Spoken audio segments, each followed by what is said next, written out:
This is a website, www.surveillanceissues.com. And it says, "The truth about secret weapons and the involuntary testing of those weapons on civilians. The people targeted include many who challenge organized criminal activity which is corruptly protected by government media interests. Victims can experience hearing voices, mind reading, directed energy attacks, and more. This site contains information relating to advanced satellite surveillance and harassment technologies, which are made available to covert government agencies and organized crime syndicates. The secret technologies in question are covered by military agency secrecy orders, mostly obtained under the U.S. Invention Secrecy Act, 1951. There are currently over 5,000 hidden devices, many computer-based and satellite-facilitated, all with military criminal applications. A list of known patents is available on the surveillance page after the article on social engineering. Neurophones, brain scanners, and brainwave vocabulary software, directed energy, and EM weapons are amongst those that are technologies to affect the weather, cause earthquakes, etc., etc. Undemocratically, and to prevent powerful criminals from scrutiny, various other secrecy, national security, and defamation legislation has been enhanced in recent years. The U.S. Patriot Act, for example, protects governments and connected criminals from criticism and/or detection and prosecution. Under this act, any whistleblowing or fighting the system on a major concern is arbitrarily deemed to be unpatriotic, when it's the criminals they criticize who betray us. They can be listed by a senior politician or at the request, through them, of a connected criminal, as a security risk and harassed covertly, using secret technologies. In fact, a Department of Defense directive, Directive 52401R, 1994, gives open permission for those under surveillance to be used for remote experimentation. It's no coincidence that this particularly undemocratic and evil move was followed in 1996 by a significant increase in the number of satellites deployed for the purpose of civilian surveillance and harassment. Over 20,000 satellites currently target and silence countless people worldwide, estimated 500,000 plus, as a result of such bad laws. The victims are not openly confronted, as that would remove any feigned excuses and leave the perpetrators open to all manner of accusation. Instead, the methods used are covert, employing high tech to remotely torment and deceive victims without leaving evidence. Often targets are tricked into believing they are having psychic, medical, psychiatric, religious, or even alien experiences, which they are not. This leaves them discredited as they vainly seek help from ignorant or complicit authorities, police, MPs, doctors, the media, etc. This leaves them neutralized and possibly even silenced on the issue they originally raised.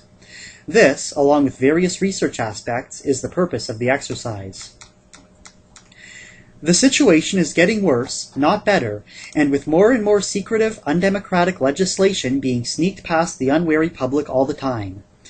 Straight trickery and terrorism are behind it, and yet it is hidden under the guise of the War on Terror. For example, the United States government just passed the National Defense Authorization Act, 2012, giving the President, and others, the power to target and silence anyone questioning state corruption. When this is done openly in other countries in the U.S., it is first to condemn such evil, yet when they are guilty of the same, they do it in secret, and no one dares criticize, lest they join the ranks of those they persecute. So much for the government of the people, for the people and by the people. The criminals who do such things abuse their authority, betray our trust, and secretly mock the democratic ideals they publicly support. They don't serve us. They simply help themselves and their criminal associates. By using stealth, they can feign ignorance and hide their true nature from most. For example, in the USA, over 300,000 NSLs, National Security Letters, have already been issued. These allow the agency targeting of innocent civilians whose objections to corruption, crime, in high places have been deliberately skewed or misinterpreted as a threat to powerful people. Once placed in a program, people can be abused and experimented on, from a distance, using satellites, high tech. This effectively silences and discredits them while providing agency researchers with guinea pigs for experiments in control, brain function, dreams, health, robotics, and much more. Post 9/11, $750 billion per year has been spent on satellite weapons used for human experimentation targeting. Most of this has found its way from government coffers to about 80 defense contractors who are also culpable for the crimes against humanity that are addressed on this site.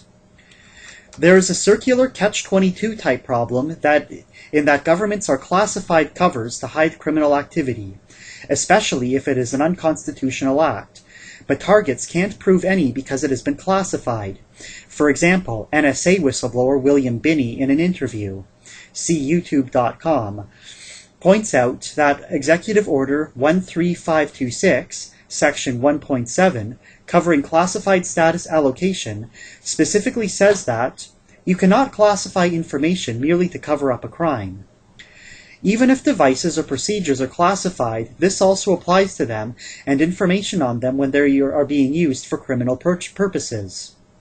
So, in theory, by misusing devices, abusing authority, and so on, the administration not only commits crimes, but should open up the information relating for the public scrutiny. Government of, by, and for the people. Now, Presidents Obama and Bush both signed this executive order, 13526, so if any of these hidden crimes was to be presented to the U.S. Supreme Court, then any current U.S. leader could be impeached as having breached their oath of office, which includes upholding the Constitution. The echelon spying system, neurophone harassment, remote neural monitoring, the use of directed energy weapons, and more are all clearly crimes against the people and humanity in general, and so by classifying the devices, the government and its leaders are breaching the Constitution as well. As with any crime, the break in the loop between the acts, investigation, trial, and incarceration is the lack of proof. Classifying information and calling it a matter of national security negates the need for the criminals involved to even create excuses for their conduct. The ability of government to classify crime is what must be fought. Also, the U.S. military is supposed to be prohibited by law from targeting U.S. citizens with PSYOPs within U.S. borders under Executive Order S-1233. DoD Directive S-3321.1, and National Security Directive 130. Of course, there's no one to police that, especially since PSYOPs, by their very nature, are difficult to prove. This is particularly so where the secret weapons discussed on this website are employed. Also noting stops agencies, U.S. or allied, from doing that dirty work and hiding it under the national security carpet. Nonetheless, public discussion of these PSYOPs crimes is beginning. For example, see Dr. Keith Ablow, psychiatrist of Fox News. Through this site, the author seeks to provide a community service, to inform the general public and encourage forthright but peaceful protest against the corporate, military, government crimes outlined herein. I should also add that whilst the topic of violence, as a sad reality, was addressed in my fictional novel in the year 2252, at no stage and in no way was it my intention to encourage violent responses to the real-life criminal conduct of corrupt members of corporate, government, military organizations.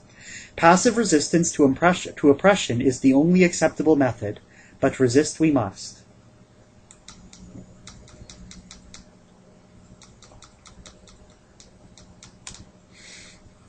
Categories of Surveillance Harassment Technologies.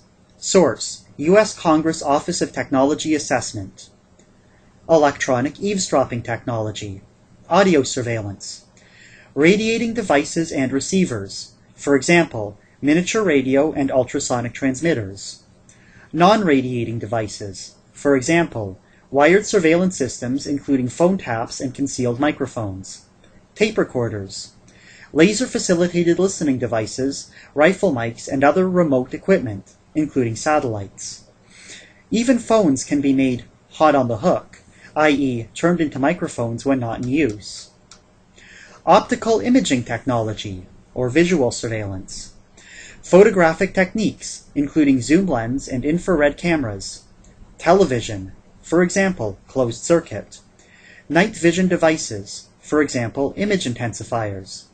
satellite-based viewing, up to and including the monitoring and writings as they are written, indoors, aircraft-facilitated viewing, computers and related technologies, data surveillance, microcomputers, decentralization of machines and distributed processing, computer networks, software, for example, expert systems, pattern recognition systems, voice-activated and thought-activated computers, which includes remote equipment. In many countries, the military operates tracking stations, assisting the giant American National Security Agent, or the National Security Agency. The NSA covertly monitors every call, fax, email, telex, and computer data message. The relevant computers search for keywords or phrases. Anything or anyone of interest is drawn to the attention of agency operatives. This can lead to a large-scale personal surveillance operation by the NSA or other agencies, like the CIA and their criminal connections. The current system is called Echelon.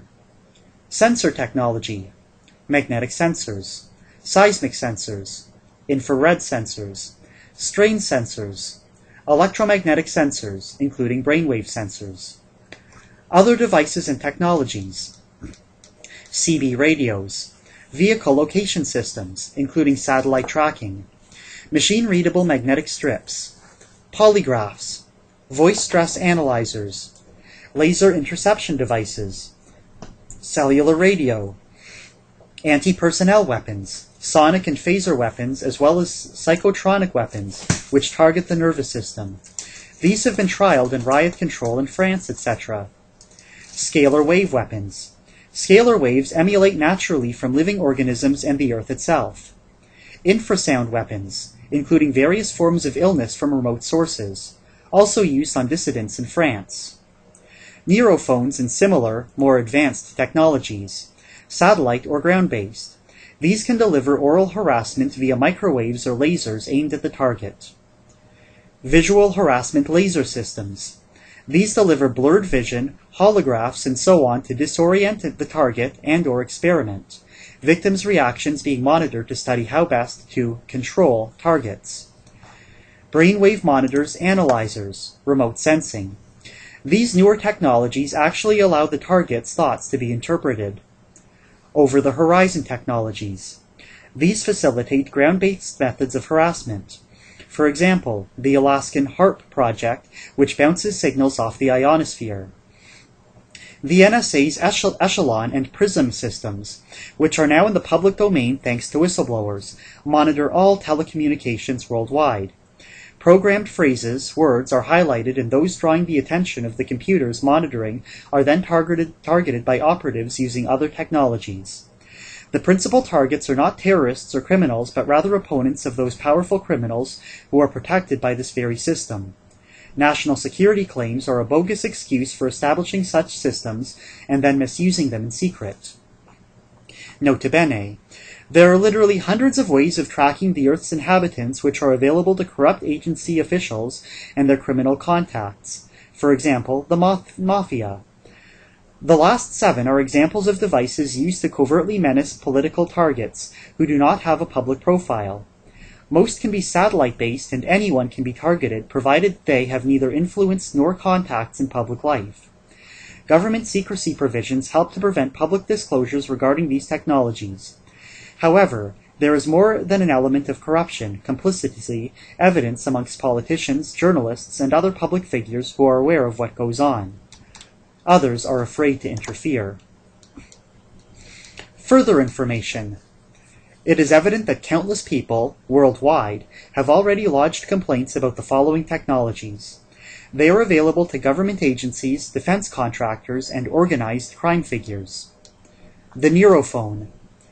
Although the offered explanations for hearing voices can include everything from trickery to hidden transmitters, to tinnitus, to psychic haunting experiences, to possession or encounters with God, aliens, to so-called schizophrenic episodes, by far the most common real reason is covert neurophone harassment as arranged by government agencies and/or other criminals. U.S. Patent number 3,393,279, July 16, 1968, and U.S. patent number 3,647,970, dated March 7, 1972. The Neurofoam was developed by Dr. Patrick Flanagan in 1958. It's a device that converts sound to electrical impulses. In its original form, electrodes were placed on the skin, but with Defense Department developments, the signals can be delivered via satellite. They then travel the nervous system directly to the brain, bypassing normal hearing mechanisms. Dr. Flanagan's 3D holographic sound system can place sounds in any location as perceived by the target's tortured listener. This allows for a variety of deceptions for gullible victims. Today, the CIA, DIA, etc. use satellites and ground-based equipment to deliver verbal threats, deafening noise, and propaganda, using Neurophone technology. Anything from TVs, radios appearing to operate when switched off, through to voices from God and encounters with telepathic aliens are all cons using Neurophone technologies to torment, deceive, and, most importantly, discredit agency criminal targets. Naturally, the system can mimic anyone's voice, and automatic computer translations into any language are incorporated. Anecdotal evidence indicates that people like David Koresh, Martin Bryant, and others could have been programmed, then remotely triggered, or tricked, using harassment technologies like the Neurophone. Although most of the targets are intelligent and law-abiding. For example, John Lennon's killer, Mark Chapman, reportedly heard voices before and after silencing the agency-hounded peace advocate. God apparently told him to confess verbally. To explain why others physically moving into the path of the laser, or whatever, do not pick up the signals, please note the following possibilities. A. Kirlian photography may be an ancillary system, so it's attuned to the target's personal energy field, their unique EM waves. B. The magnetite in our brains can act as a detectable fingerprint. C. Each of us has a unique bioelectrical resonance frequency in our brains. EMF brain stimulation may be encoded so that the pulsating EM signal sent to the target's brain causes audio-visual effects which only the target experiences. This, to me, is the best explanation. D. The individual's vibrational pattern could be used as a signal filter, like a radio receiving only the sound modulating the frequency of a station it's tuned to. E. The monitor simply adjusts the volume downwards when you're in a position where the signal could hit someone else's body. Even if they heard it, briefly, they'd attribute it to another voice in the crowd, etc. As with the final proof, the definitive answer lies in the actual blueprints, secreted in the bowels of the Pentagon or some similar facility. Nonetheless, there is no report of any intercepted Neurophone signals. If it wasn't so effective, it would not have been used to facilitate silent communications between U.S. government agents, military personnel. Psychoacoustic projector. U.S. patent number 3,566,347, 23-271. A device weapon which can actually deafen the target. Silent subliminal messages. U.S. patent number 5,159,703, October 27, 1992. Inventor Dr. Oliver M. Lowry. Non-oral carriers in extreme audio frequency ranges are amplified or modulated with the desired material and propagated acoustically for direct inducement into the brain. This is an excellent method of influencing people without their knowledge. An alert reader would recognize how this could create coincidences and stir up conflict, especially if what's fed to one person corresponds with what's gathered, via surveillance, from another. It can also help to create coincidences of the sort the media creates, through surveillance feedback, only in reverse, where the subjects are fed information prior to the event, for example a news story, and coerced into believing they are psychic. Patented devices known to facilitate subliminal message delivery are too numerous to list. However, examples include Auditory Subliminal Message System and Method, U.S. patent number 4,395,600, Rene Lundy and David Tyler, 26th of July, 1983. A system to mix messages into background music, a la the subliminal transmissions used in some U.S. department stores and to prevent shoplifting or boost sales. Subliminal message generator, U.S. patent number 5,270,800, Robert Sweet, to be used with TV, cable TV, and computers, a visual medium. Superimposing method and apparatus useful for subliminal messages, U.S. patent number 5,134,484, Joseph Wilson, July 28, 92, relates to video signals. The subliminal data can be from a pre-recorded or live signal. And yes, the entertainment industry can use such technologies to boost sales of CDs, movie tickets, etc. As intimated earlier, the criminals involved not only operate in media political circles, they seek to control the control of everything. In time, they may win due to suppression of information and their terrorist tactics. Nota bene, sound can also be induced by radiating the head with microwaves. One unpublished application was the Gulf War, but, more times than not, the targets are mostly innocent, oppressed civilians trying to exercise their basic rights to free speech in so-called Western democracies. Methods and systems of altering consciousness. U.S. patent number 5,123,844, July 23, 1992. U.S. patent number 5,289,438, February 22, 1994. These systems stimulate the brain with different frequencies and waveforms to alter the subject's state of consciousness. Electromagnetic field, EMF, monitoring interface is one of the most insidious and secretive of all methods used by the agencies.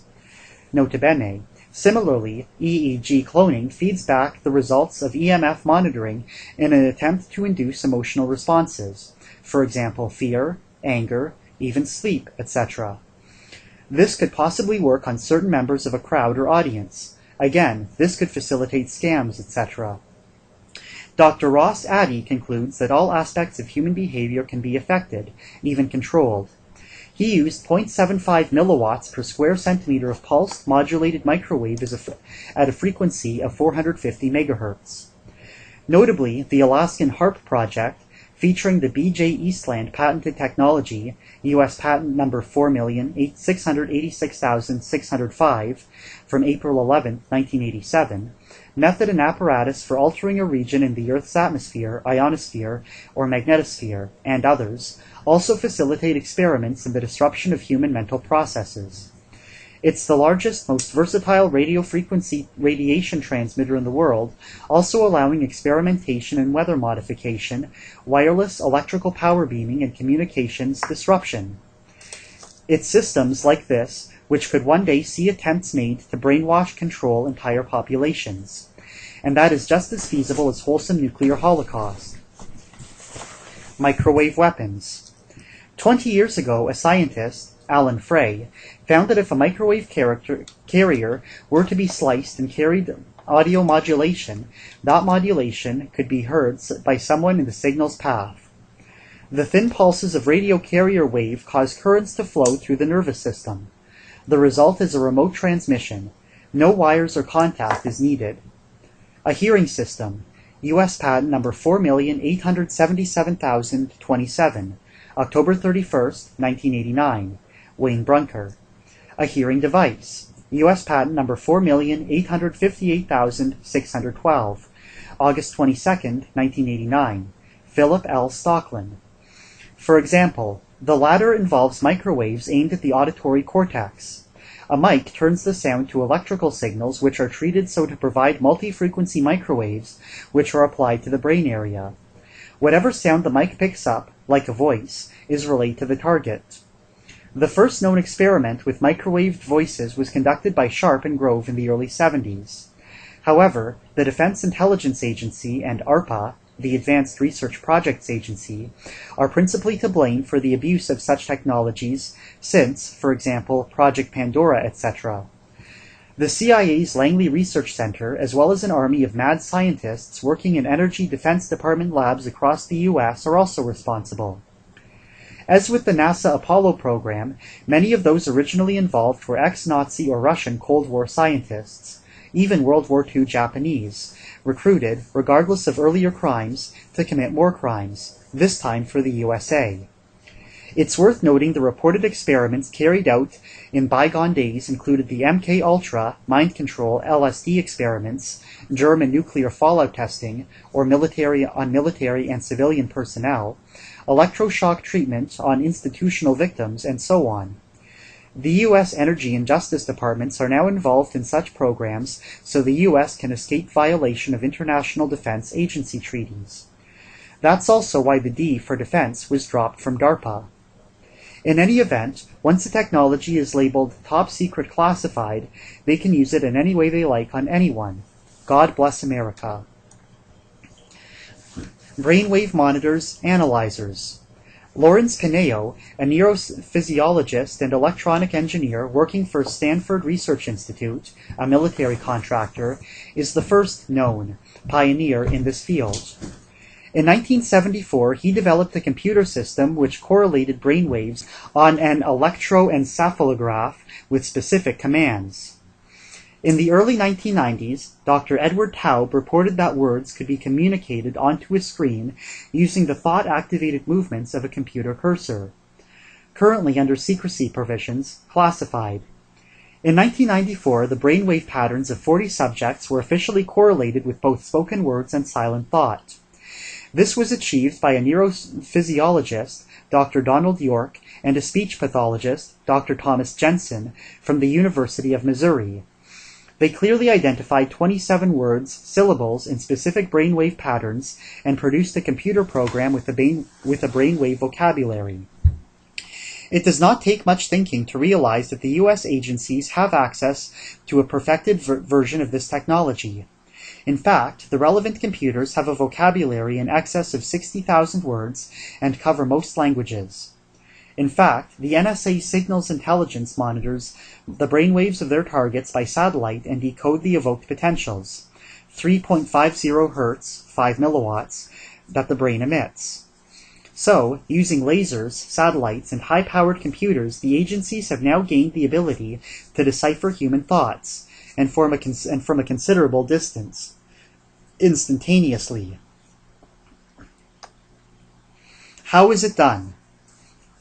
The magnetic field around the head, the brain waves of an individual, can be monitored by satellite.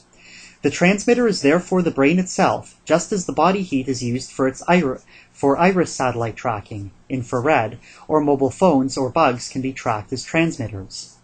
In the case of brainwave monitoring, the results are then fed back to the relevant computers. Monitors then use the information to conduct a conversation where audible neurophone input is applied to the victim. Human thought operates at 5,000 bits per second, but satellites and various forms of biotelemetry can deliver those thoughts to supercomputers in Maryland, USA, Israel, etc., which have a speed of over 300 trillion bits per second, which means just one, Blue Gene, supercomputer can process more information than 10 times the entire world's population. These, even today, monitor millions of people simultaneously. Eventually, they will monitor almost everyone, worse than any Orwellian Big Brother nightmare you could possibly imagine, only it will be a reality. Yet our world leaders, who know this, do nothing.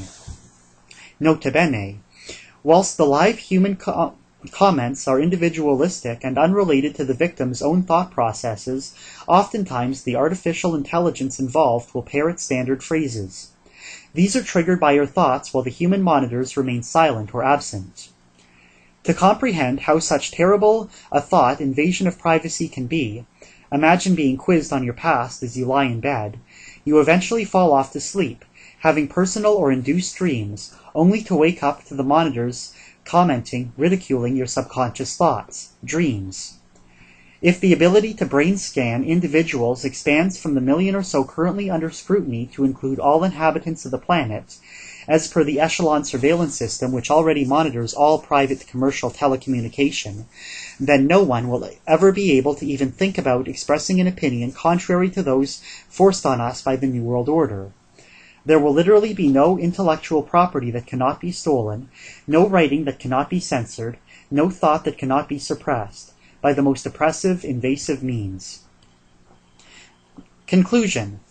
The combined use of these technologies enables remote torture and interrogation.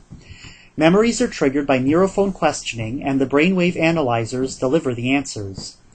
Any nebulous arguments about U.S. national security and the need for classified research on human subjects speak for themselves.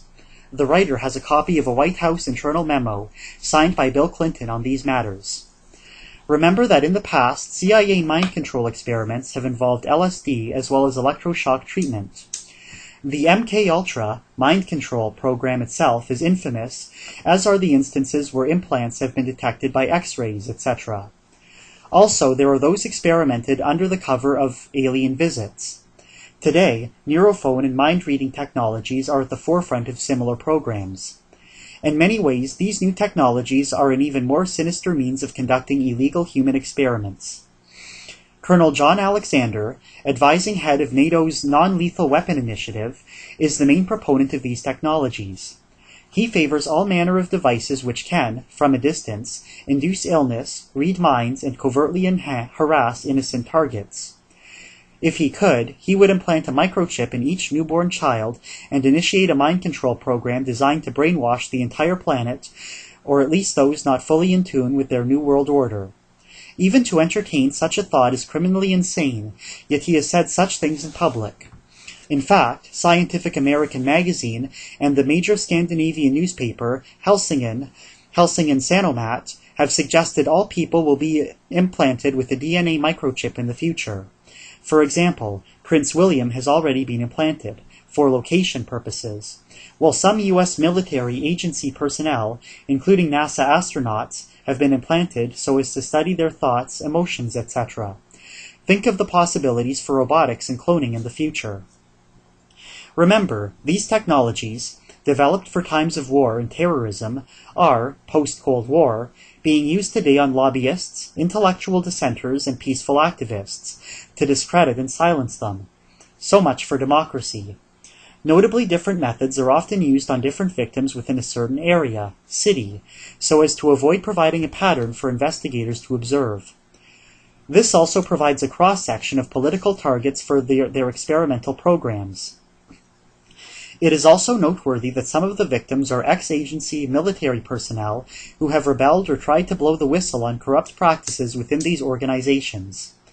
Some of these report that not only have the thoughts and emotions of millions of targets been catalogued by military intelligence agencies, but all such agencies have political mafia media links due to both infiltration and association.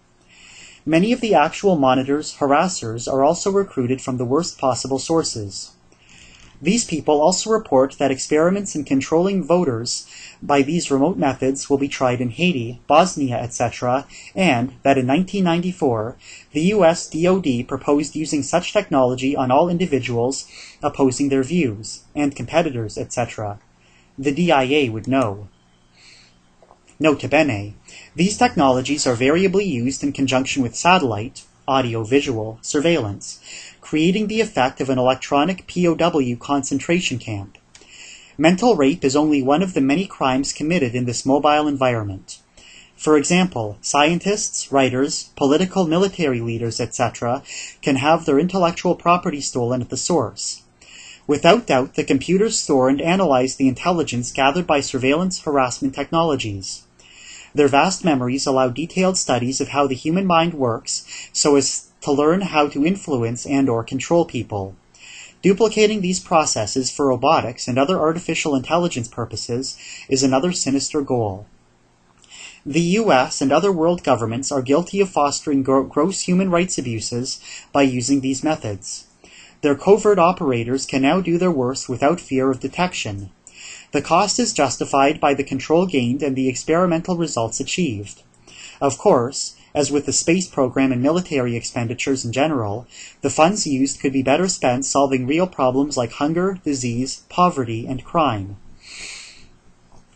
Recommendations. Agencies such as the CIA, ASIS, and ASIO should be accountable to appropriately selected committees, etc.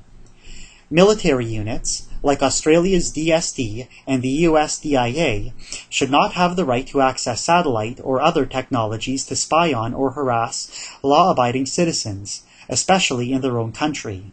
Equally, they should not assist foreign governments with big brother systems like Echelon, except where assisting with law enforcement activities, which they do not.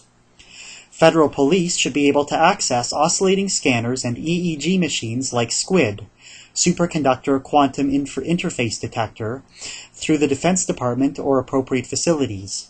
These can detect the relevant frequencies and thus provide proof.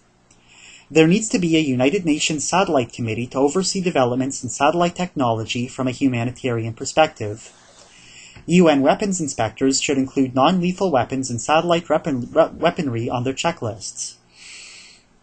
The International Criminal Court should deny veto rights to the U.S. government. The threat of class actions against U.S. government departments may then lead to the end of these atrocities. What's being done about it? 1. President Bill Clinton issued a memo and an admin order of governmental federal policy change, but it was not implemented before he left office. It related to strengthened protection for human subjects of classified research, March 27, 1997. May 13, 1997, Federal Register. His wife, Hillary Clinton, later as U.S. Secretary of State, responsible for the agencies, made no further attempt to stop the atrocities in question. 2. Senator John Glenn introduced the Human Research Subject Protection Act, Section 193, 105th Congress, January 22, 1997. As an ex-astronaut, he knew full well how necessary this was, but the bill was not passed. 3. The European Parliament recently passed resolutions calling for a World Convention to ban all weapons used for human experimentation manipulation. See Resolution on the Environment, Security, and Foreign Policy, A4-0005/99, January 28, 1999. The European Parliament also called for a convention introducing a global ban on any weaponry enabling manipulation of human beings. The International Committee of the Red Cross also expressed its concerns in July 1994. 4. UNIDIR, the United Nations Institute for Disarmament Research, has issued a media guide to disarmament, especially regarding weapons of mass destruction. Non-lethal weapons are listed, and the list includes mind control weapons. Resolutions, treaties, international conventions, and laws must quickly be introduced to bridge the gap between rapidly advancing and usually classified technologies and inadequate laws. UN weapons inspectors should then seek access to government et al. Facilities worldwide, including the US, to eradicate these evil weapons. 5. On December 28, 2003, the Michigan governor signed Public Acts 256 and 257, effective January 1, 2004. These outlaw the use of any EM weapon on anyone, penalty 15 years to life. 6. U.S. Representative Dennis Kucinich, Democrat from Ohio, introduced a bill, the Space Preservation Act of 2001, House Resolution 2977. This was an attempt to ban all weapons in space, including the ones referred to on this site. The congressional record shows that mind control, psychotronic, and mood management weapons were referred to in H.R. 2977, but the bill had to be reintroduced as H.R. 3616 as a watered-down version that excluded such terms. Like the early attempts by President Clinton and Senator Glenn, this failed to shore up the loopholes which allow non-consensual human experimentation by the agencies and the military. And, like most things kept from the public, these secretive crimes, allowed by the deliberate placement of bad laws, are undemocratic, abhorrent, and inspired by an inhumane, elitist mentality that the Nazis and Dr. Mengele himself would be proud of. The ACLU, American Civil Liberties Union, filed a lawsuit in early 2012 against the U.S. government, Obama administration, concerning the covert targeting, killing of individuals by the agencies, with executive approval of orders. However, these are only promises recognizing the problem. None have yet bore fruit. The use of most non-lethal weapons contravenes the spirit of all privacy laws and criminal codes, as well as every relevant code and convention in play internationally, including the Declaration of Human Rights, the International Convention on Civil and Political Rights, the Geneva Convention, and the Nuremberg Code. The perpetrators are guilty of crimes against humanity. Those supporting them are engaging in class warfare of the worst kind. Heroes. Some of the martyrs to the cause are listed below. These people, all of which spoke with authority and inside knowledge, were all murdered for blowing the whistle on covert satellite harassment. Bill Roy, ANU lecturer and chief technician, Canberra Black Mountain Tower. He was planning to enter politics and tell the world the truth about satellite surveillance harassment. He was run down while on his bike, alone on the uni grounds after dark. Dr. Fed Bell, physicist and ex-DoD employee. He was speaking publicly about evil attacks on citizens using classified technologies. He was murdered in his hotel room just after speaking on Jesse Ventura's conspiracy show on True TV. Ironically, he was the great-grandson of Alexander Graham Bell, who invented the telephone, while he himself was killed for telling people about neurophones, amongst other things. Ted Gunderson, ex-FBI agent. Ted was an effective activist that assisted many and worked tirelessly to resolve the situation. He died suddenly in suspicious circumstances. Alistair Stewart, a psychiatrist. He was discredited, then murdered in his home for highlighting the number of political agency targets who were falsely committed to mental institutions in order to silence them. And that was taken from www.surveillanceissues.com. Retrieved August 31st, 2013. Thanks for watching. Thanks for watching. Please subscribe. Please subscribe if you want to. Bye. Bye. Bye. Oh, that's